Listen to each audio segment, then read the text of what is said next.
Belum. Belum. Belum ada yang tahu. Jadi aku akan kasih sedikit pada konseling kelompok pengertiannya. Jadi konseling kelompok itu adalah konseling yang dilakukan secara kelompok, tapi dia untuk membahas suatu permasalahan yang ada pada individu tersebut. Itu paham? Paham. Oke, kalau paham. Selanjutnya setelah itu kita akan melakukan ikrar konselor. Pak konselor. Sumpah konselor. Saya Anissa Maharani. Saya Zahira Maharani Menyatakan bahwa menyatakan bahwa saya sanggup dan bersedia saya sanggup dan bersedia menerima, menyimpan, memelihara, memelihara, menjaga, menjaga, dan dan merahasiakan segala data atau keterangan segala data atau keterangan yang saya terima, yang saya terima, baik dari klien baik dari klien atau dari siapapun juga, yaitu data atau keterangan yang tidak boleh dan tidak layak diketahui oleh orang lain. oleh orang lain. Oke, jadi di sini kalian harus bisa merahasiakan tentang apa nanti yang kita akan bahas ya, karena ini menyangkut suatu masalah pada individu yang dimana itu sangat tidak boleh kita sebarluaskan kepada orang lain. Oke, di sini juga kalian harus sukarela. Kalian sukarela nggak? Terus juga harus bisa menjaga kerahasiaan dan juga kalian harus terbuka sama anggota kelompok. Oke, di sini kalian sudah siap melakukan konseling kelompok? Oke. Kalian di sini sudah siap semua kan? Sudah. Oke. Aku bakal nanya nih ke kalian. Kalian di sini adakah hal yang sedih yang kalian alami pada hari ini? Ada? Ada. Oke. Aku mulai dari kamu dulu deh. Kamu sedih kenapa? Aku sedih karena soalnya hari ini kan aku puasa tapi malah kelupaan dari makan durian. Oke. Kamu? Aku sedih karena pas itu nggak terima kasih. Oh, terima kasih. Yang sedih ya, segera banget.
aku ikut tes wawancara,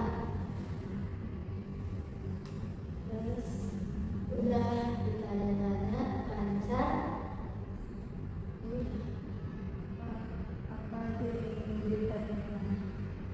Kayak apa tujuan kamu masuk OSIS, terus kenapa mau masuk OSIS, kamu ikut ekstrakurikuler apa, terus gimana cara ngebagi waktu kalau eskul kamu sama OSIS bertabrakan. Gimana perasaan kamu pas ditanya-tanya itu? Aku sih deg-degan, terus takut gitu. Emang sebelumnya kamu ikut eskul apa? Aku ikut eskul drum band. Yang menanyakan dari sesi wawancara itu kakak OSIS-nya atau Aku OSIS-nya, tapi habis itu ditanya sama guru gitu. Dua kali Iya. Terus lanjut. Pas diwawancara gimana? Gugup atau santai aja? Gugup tapi santai aja. Kayak Apa biasa dicampur aduk? kayak campur aduk gitu, campur aduk.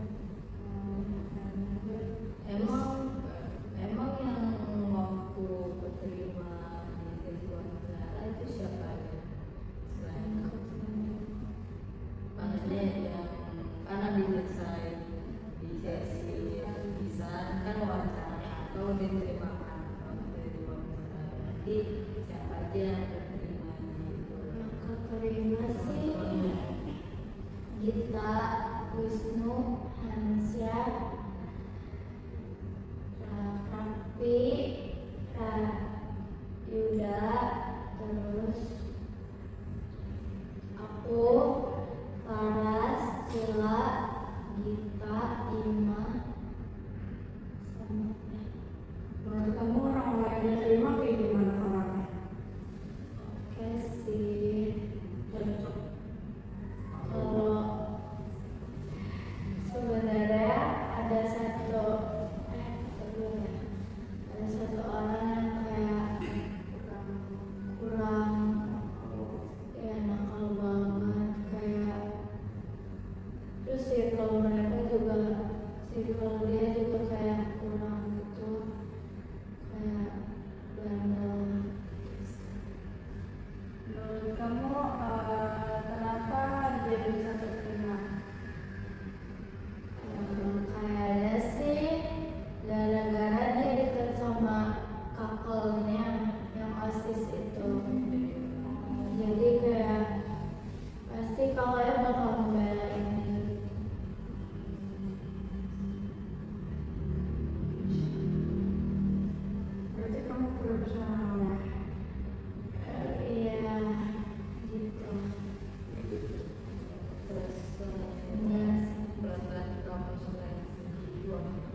dari sekolah kalau ada acara-acara gitu. Ya, aku punya sedikit solusi buat kamu. Walaupun nggak menerima OSIS kan bisa tahun depan. Mungkin kalau kamu merasa aku gagal, tapi enggak, kegagalan mungkin kau rasa itu bikin kamu down, tapi enggak. Kegagalan itu ada suatu pelajaran bagi kita yang bisa kita pendam atau ceritakan, dan kegagalan itu bisa kita sadari buat kita improve diri sendiri di masa depan nanti. Karena jika kamu sedih, nangis atau down itu gak apa-apa, tapi jangan kelamaan karena masa depan kamu ada di depan. Bisa jadi kamu udah bisa melebihi OSIS, bisa kan siapa tahu bisa sukses kan. Dan mungkin kalau bisa mah dari tahap sekarang improve aja, walaupun misalkan aku mau DB lanjut terus lanjut biar tetap SMA atau kuliahnya bisa nilai atau diri kamu bisa lebih tinggi lagi, biar pas udah dewasanya lebih enak buat mengontrol semuanya dan waktu. Dan kegagalan yang kamu alami itu sebagai contoh yang atau experience kamu buat masa depan atau buat pengalaman lagi. Aku juga punya solusi nih buat kamu. Saran aku sih, kamu jangan putus asa, jangan menyerah gitu. Kan bisa coba lagi di masa depan yang akan datang gitu. Misal di tahun depan atau di SMA gitu. Jadi kegagalan kamu yang pertama itu kamu jadikan pengalaman, jadikan pelajaran gitu supaya bisa baik lagi ke depannya gitu sih. Gimana Jaka dari kamu cerita tadi, terus teman-teman kamu nanya, dan teman kamu ngasih solusi, apakah kamu merasa diri kamu lega gitu atas permasalahan apa yang kamu alami? Aku sih merasa terbantu sama solusi-solusi kalian. Makasih banyak udah ngedengerin cerita aku dari awal, terus udah nanya-nanya, kasih solusi. Oke, gimana teman-teman juga mengasih solusi kepada Zalfa dengan sukarela kan? Ya, biar Zalfa kedepannya menjadi lebih baik. Dari permasalahan Zalfa tadi kita sudah mendapatkan solusi dari teman-teman sekalian. Jadi sekarang aku mau nanya sih, apa kesimpulan dari permasalahan tersebut? Siapa yang mau? Oke, silakan. Kesimpulan dari cerita Zalfa dan solusi permasalahan, jangan pernah menyerah apa yang kita tuju, karena mungkin kita merasa gagal dalam satu hal, satu bidang atau sekitar kita, tapi tidak apa-apa, karena walaupun sekerasnya hidup itu, tapi kita tuh sebenarnya ada banyak cara, ada banyak jalan, karena Allah selalu di samping kita. Walaupun kita tuh nangis atau aduh capek banget sama hidup, tapi capeknya hidup Allah akan menggantikan semua kecapean itu sebagai hikmah dan rezeki kita. Dan juga walaupun kita merasa down atau nangis gak apa-apa, karena emang semua manusia emang butuh manusia yang buat disadarkan, atau emang mereka butuh rumah, karena gak semua manusia itu kuat. Semua emang manusia itu ada yang kuat, ada yang sedih, tapi mereka walaupun gak kuat dalam fisik bisa kuat dalam hati. Dan lebih tepatnya kita jangan pernah menyerah untuk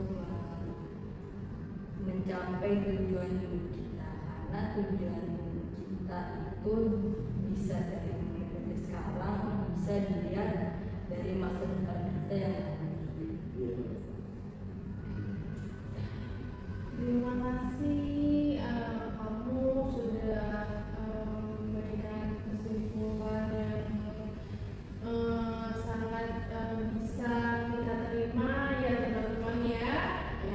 Karena bagaimanapun masalahnya kita harus bisa menghadapinya, karena sesungguhnya Allah memberikan masalah tidak akan di atas kemampuan di atas kemampuan orang sendiri.